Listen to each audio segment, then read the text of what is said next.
बिस्मिल्लाहिर्रहमानिर्रहीम।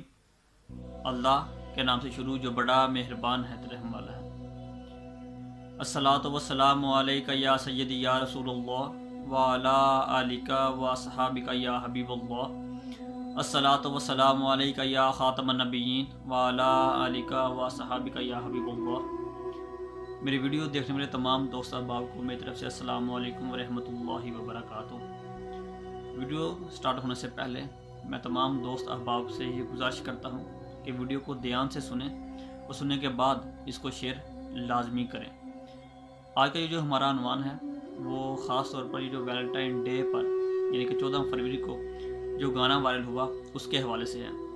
हम अपनी वीडियो को ये 5 हिस्सों में तकसीम करते हैं। पहले हिस्से में इंट्रोडक्शन, फिर सॉन्ग और वैलेंटाइन डे।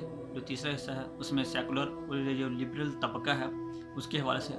ये जो चौथा है उसमें हज़रत मोहम्मद सल्लल्लाहु अलैहि वसल्लम के हवाले से बात करेंगे। ये जो 5वां हिस्सा है उसमें हम ये जो कंक्लूजन है वो बताएंगे। तो सबसे पहले ये मैं बता देना चाहता हूँ, ना तो मैं मौलवी हूँ और ना ही मैं किसी मदरसे में पढ़ता हूँ और ना मैं पढ़ता रहा हूँ। मैं यूनिवर्सिटी का स्टूडेंट हूँ। ये बात बताने का मकसद ये है कि जिस तरह की मैं गुफ्तगू करूँगा कुछ लोग ये कहेंगे कि ये मौलवी है कि मौलवी इस तरह की बात करते हैं। इसलिए मैं पहले बता रहा हूँ कि मैं यूनिवर्सिटी का स्टूडेंट हूँ, मैं मौलवी नहीं हूँ और ना ही मैं किसी मदरसे में पढ़ा हूँ। जो हक बात है उसको हम मानते हैं, जो गलत बात है हम उसको तस्लीम नहीं करते। हाल ही में बहार में मालिम ज़ुबान में एक जो गाना वो रिलीज़ हुआ जो कि स्पेशल वैलेंटाइन डे के हवाले से था। बहार में इस वक्त 22 ऑफिशियल जो है ना लैंग्वेज वो चल रही थी, जो मालिम है वो उनमें से एक है। वैलेंटाइन डे के हवाले से हम सब जानते हैं कि एक आदमी था सेंट वैलेंटाइन डे, उसके हवाले से इस दिन का ये जो त्यौहार है इसको मनाया जाता है जो कि हर साल 14 फरवरी को होता है।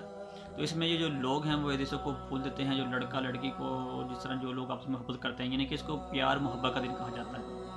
अब इन्होंने क्या किया, एक नया हथकंडा अपनाया कि इसमें उन्होंने हज़रत मोहम्मद सल्लल्लाहु अलैहि वसल्लम और हज़रत खदीजा रज़ी अल्लाह ताला अन्हा के हवाले से उन्होंने कोई शायरी की और वो पीछे एक सिंगर है जो वो इसको बोल रहा है, उसके साथ साथ सामने जो है एक्टिंग वो चल रही है जो कि एक गैर मुनासिब है और बहुत ही गलत बात है कि पीछे किस तरह की बात हो रही है और आगे आप किस तरह के जो इश्क मशूक़ी की बातें वो कर रहे हैं। तो हम भी ये कहते हैं कि हम मोहब्बत प्यार के ख़िलाफ़ नहीं है, मगर हम ये कहते हैं कि हम हर उस काम को जायज़ कहते हैं जो कि शरीयत के दायरा में रह कर किया जाए, जिसकी शरीयत इजाज़त देती हो। इसलिए जिस तरह का ये काम इन्होंने किया है ऐसा तो बिल्कुल भी नहीं चलेगा और मुसलमान इसको कबूल नहीं करते।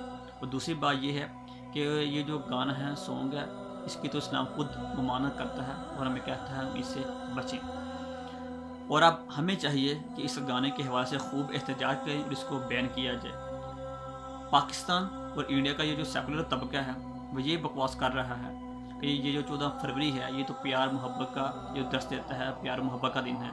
शायद कुछ लोग ऐसे हैं जो कि प्यार और मोहब्बत के ख़िलाफ़ हैं, इसको एक्सेप्ट नहीं करते, यानी कि वो ख़ास तौर पर ये जो मुस्लिम तबका है इसको वो टारगेट कर रहे हैं। तो इनको मैं सिर्फ ये जवाब देना चाहता हूँ कि हर तरफ एक ही सदा में मिलती है कि इंतहा पसंदी के ख़ात्मा और इतदाल पसंदी के फ़रोग़ के लिए सूफ़ीज़म पर अमल करना बहुत ज़रूरी है। तो आपके लिए ये लाइन ही काफ़ी है कि हम सूफ़ीज़म पर अमल करते हैं और सूफ़ीज़म वाले ही हैं।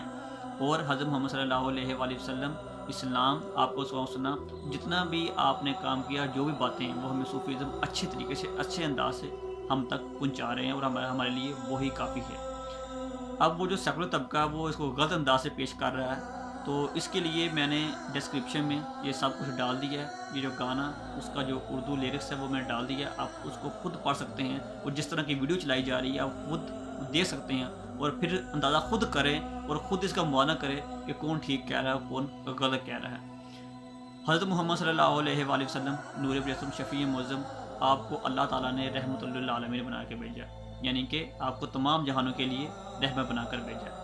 आप सल्लल्लाहु अलैहि वसल्लम को सुना, आपकी आदतें, इसको हमें चाहिए कि हम अच्छे अंदाज से पेश करें। जिस तरह के ये गाने की शक्ल में पेश किया गया ऐसा तो बिल्कुल भी जायज़ नहीं है और इस्लाम इससे हमें रोकता है। और जिस तरह की ख़ास तौर पर ये एक्टिंग की जा रही है, हमारा फोकस इसके ऊपर है कि ये किस तरह की एक्टिंग करवाई जा रही है और ये क्या तासुर देना हमें चाहते हैं। माइकल हार्ड ने जो अपनी बुक लिखी है उसमें उसने हज़रत मोहम्मद सल्लल्लाहु अलैहि वसल्लम को नंबर 1 पे रखा है, यानी कि मुसलमानों के अलावा ये जितने भी जो लोग हैं وہ اس بات کو سمجھتے ہیں کہ حضرت محمد صلی اللہ علیہ وسلم عملی نمونہ ہیں. آپ صلی اللہ علیہ وآلہ وسلم نے تمام کام خود کر کے دکھایا. اور جس طرح یہ گانے کے ذریعے تاثر دیا جا رہا ہے یہ حضرت محمد صلی اللہ علیہ وآلہ وسلم کی بے ادبی میں آتا ہے. تو جو مسلمان ہیں وہ قطعاً اس کو قبول نہیں کرتا. ہمیں چاہیے کہ ہم ایسی چیزوں کی تشہیر مت کریں. یہ جو زبان ہے یہ ہمارے پاکستان کو سمجھ آتی نہیں، مگر ہزاروں کی تعداد میں اس کو شیئر ہوئے ہیں اور لاکھوں کی تعداد میں پاکستان میں اس گانے کو دیکھا گیا ہے. مگر ان کو یہ نہیں پتہ کہ اس کا جو مطلب ہے وہ کیا بنتا ہے. صرف میوزک میں مست ہو کر شیئر کرتے رہیں اور سنتے رہے ہیں. تو اس لیے خدا را ہم سب کو چاہیے کہ ہم دین اسلام کو سمجھیں، اس پر عمل کرنے کے علاوہ ہمیں توفیق دے. اور پہلے ہم تحقیق کر لیا کریں کہ یہ بات ٹھیک ہے یا نہیں ہے. اور ویسے بھی ہم کو گانے سے دور رہنا چاہیے کیونکہ اسلام ہمیں اس سے روکتا ہے. اس کے ذریعے لوگ بے حیائی اور بے ادبی اور گستاخیاں کر رہے ہیں اور ہمیں کسی بات کا پتہ نہیں ہے. تو اس لیے ہمیں چاہیے کہ ہم اس طرح کے جو پروپیگنڈے ہیں، اس طرح کے جو ہتھ کنڈے ہیں اس کو جانیں، پہچانیں اور پھر اس کا جو دفاع ہے وہ ہم کر سکیں. اللہ پاک ہم سب کو اسلام پر عمل کرنے کو سمجھنے کی توفیق عطا فرمائے. انشاءاللہ نیکسٹ ویڈیو میں نیکسٹ عنوان کے ساتھ پھر حاضر ہوں گے. تب تک محمد عثمان علی بٹ کو دیجیے اجازت. اللہ نگہبان.